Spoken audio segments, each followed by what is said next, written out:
Túto reláciu vám prináša overenievozidla.sk, overenie jazdených vozidiel z celej EÚ. Podľa môjho zimného oblečenia a dlhého porastu na tvári už asi tušíte, že prichádza tuhá, hnusná zima a presne tak niektorí vnímajú aj Audi A2. Otázka ale je právom? A2 sa vyrábala v rokoch 99 až 2005 a podľa predajných čísiel je na slnko jasné, že toto bol predajný mega prepadák. Audi totiž plánovalo predať niekde okolo 3/4 milióna kusov, ale nakoniec ho predalo len 176 000.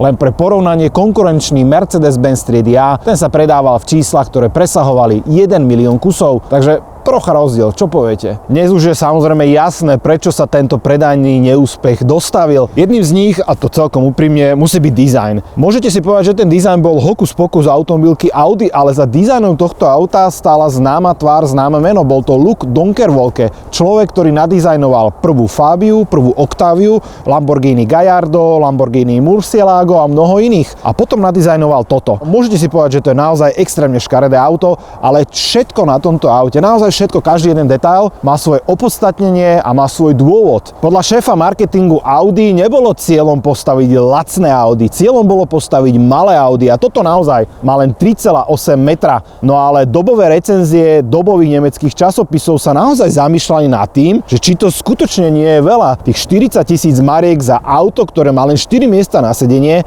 a na dĺžku nemá ani 4 metre, pretože za tú cenu ste si v tej dobe mohli kúpiť aj rodinné MPV, napríklad Opel Zafira alebo Mercedes triedy A. Okrem dizajnu a ceny mala A2 ďalší problém, pretože po dlhých 10 ročiach to bola prvá Audina, ktorá neponúkala, a to ani za príplatok, systém Quattro, teda náhon na všetky 4 kolesá. No a ďalším problémom tohto auta bolo niečo celkom nečakané, s čím naozaj marketéri v Audine nerátali. Oni si totiž mysleli pôvodne, že týmto autom oslovia mladú klientelu, teda A2 ako vstupná brána do sveta Audi, ale na ich veľké prekvapenie a zdesenie priemerný vek klientely, ktorá si toto auto kupovala, bol niečo okolo 50 rokov.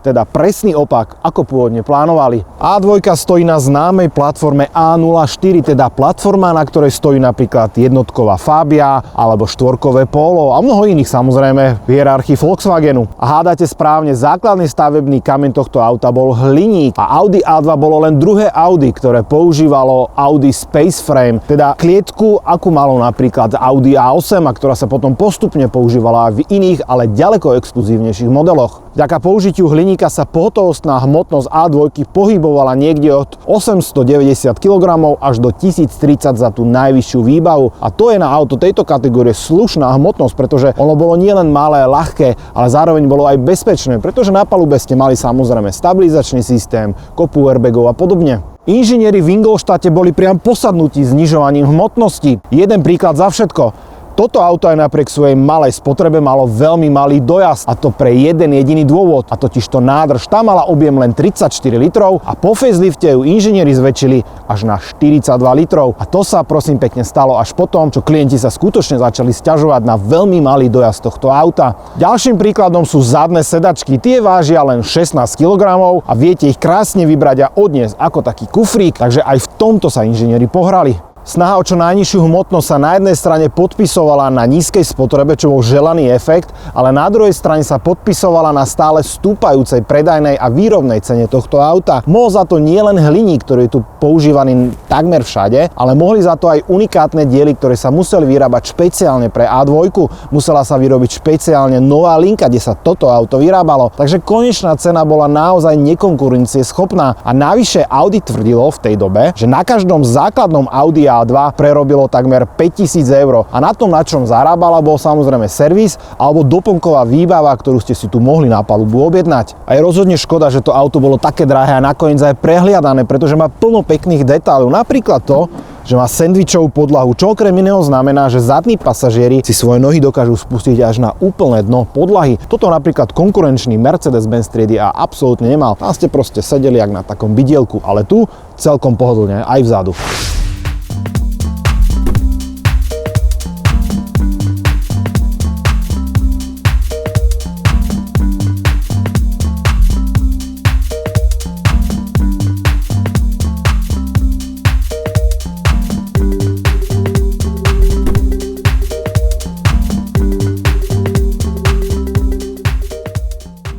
No a vás samozrejme bude zaujímať aj to, ako sa s týmto autom jazdí. Prvé také zistenie je, že sedíte relatívne vysoko, presne ako v Mercedes-Benz triedy A, teda v tom dobovom, prvá a druhá generácia. Ale vnútri je to typické Audi tých rokov, naozaj so všetkým, čo s tým súvisí. Jednak použité materiály, jednak design, aj tie neduhy. Napríklad to, že sa šupu tie plasty niektoré, napríklad okolo kľúčiek alebo túto ovládanie klimatizácie.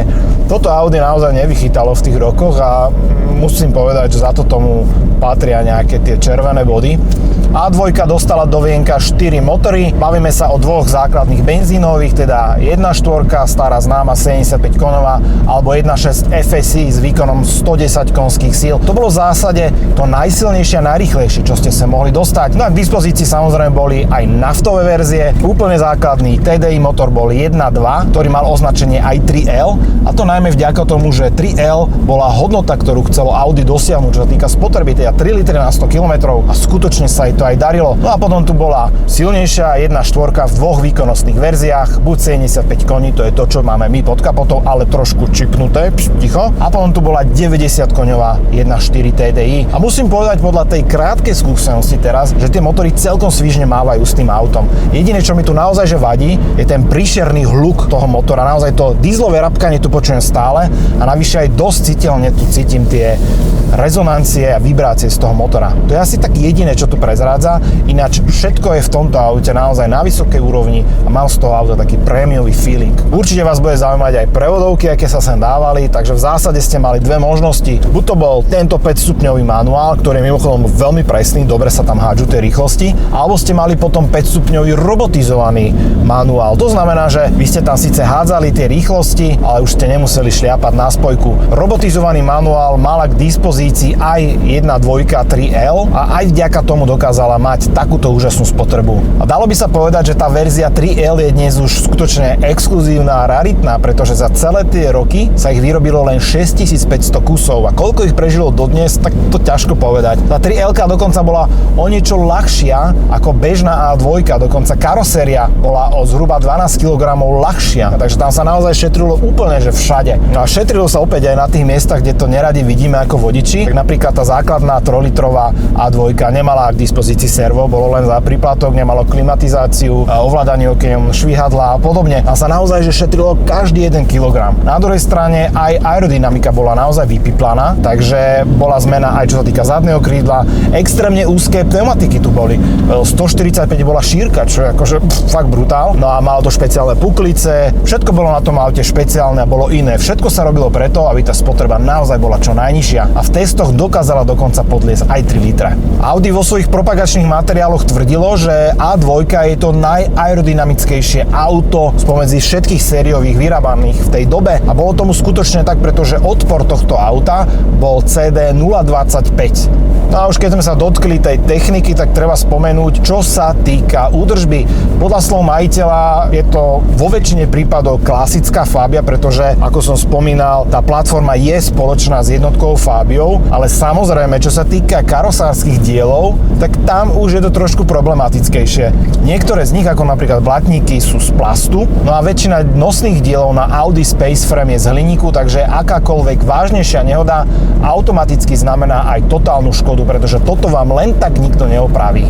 No a keď som sa dal s majiteľom do reči ohľadne prevádzky A2, tak mi prezradil niekoľko vecí z praxe. Napríklad, že A2 notoricky má problém s kúrením. Nie s kúrením ako takým, ale sú to hlavne klapky, ktoré sú vo vnútri, ktoré sa ľúbia naozaj že zcvoknúť a napríklad potom aj v lete vám to auto začne kúriť, ako sa už jemu stalo párkrát, takže toto treba opraviť. Potom niektoré motorové verzie mali problémy s prevodovkami, čo je zaujímavé, majiteľ tejto A2 mal už jednu predtým a tam práve tá prevodovka odišla do väčších lovíšť, takže tu musel meniť, ale v tomto aute zatiaľ bez problémov. Ďalšia vec, čo ho tu trápi, tak to je nefunkčný šíber, ten je tu naozaj veľmi pekný, veľký a jemu sa zasekáva a to, čo vypozoroval, tak nie je to jediná A2, na ktorej to videl. Celkovo vzaté, ale je s autom spokojný, pretože spĺňa presne to, na čo si ho kupoval, teda ultra nízke prevádzkové náklady, keďže väčšinu náhradných dielov je absolútne bez problémov kúpiť. lebo sú zhodné asi so Škodou Fabia. No a hlavne tá spotreba, to je niečo, čo ho naozaj hreje pri srdci, pretože podľa jeho slov tá 3-litrová hranica je reálne dosiahnuteľná. Bežne jazdí po diaľnici nejakých 120 km/h a tam sa bavíme o priemernej spotrebe okolo 4 litrov na 100 km, ale už sa mu raz podarilo dosiahnuť pri ceste do Nemecka aj 3,1. A to nebolo nejaká brzda premávky, naozaj si fičal svojich štandardných 110-120 a dosiahol to. No a čo sa týka servisu, tak je to jedna obrovská zaujímavosť, pretože toto auto nemá takú klasickú otváraciu kapotu, má len takú štrbinu, ktorá sa nazýva servis klape. A tá je o tom, že ju otvoríte a na vás vykúkne mierka oleja, viete ho skontrolovať, viete doliať olej a viete doliať napríklad kvapalinu do ostrekovačov, nič viac. Na všetko ostatné sa musí kapota odšrobovať a dať dolu z auta, ale toto 99,9% majiteľov nikdy robiť nebude. Vždy si len skontroluje tie kvapaliny na palube. A teraz sme na križovatke, tak si môžeme vyskúšať taký menší šprint z 1.4 TDI pod kapotou. Takže ideme, vyrážame. A nie je zlé, akože samozrejme ten tachometer je tak cechovaný tak veľmi divne a optimisticky, ale vôbec by som nepovedal, že toto je nejaká úplná taká mŕtvola, ako by veľa ľudí predpokladalo od tohto auta, ale ak ste schopní akceptovať, ako A2 vyzerá, tak si myslím, že je to veľmi schopné a potentné auto. A do budúcna to možno aj bude mať nejakú zberateľskú hodnotu, pretože tým, že sa ich nevyrobilo veľa a že to je taký jednorázový pokus o tejto automobilky, tak budú relatívne vzácne. Pri všetkých autách, ktoré vám prinášam, tak samozrejme vždy hovorím, že pozrite si jeho fotky aj na Instagrame Volant TV. Urobím to aj tentokrát, pozrite si ich. Ale otázka je, že či to je naozaj auto, ktoré by zhodilo teraz internety a Instagramy. Myslím si, že nie, ale tak zo zaujímavosti určite vám tam nejaké fotky dám, tak si to pozrite. A ďalšie fotky samozrejme na Volant TV. Takže bola A2 omyl pre Audi? Z pohľadu toho, ako by mohli vyzerať autá v budúcnosti, určite nie a za to tejto automobilke tlieskam.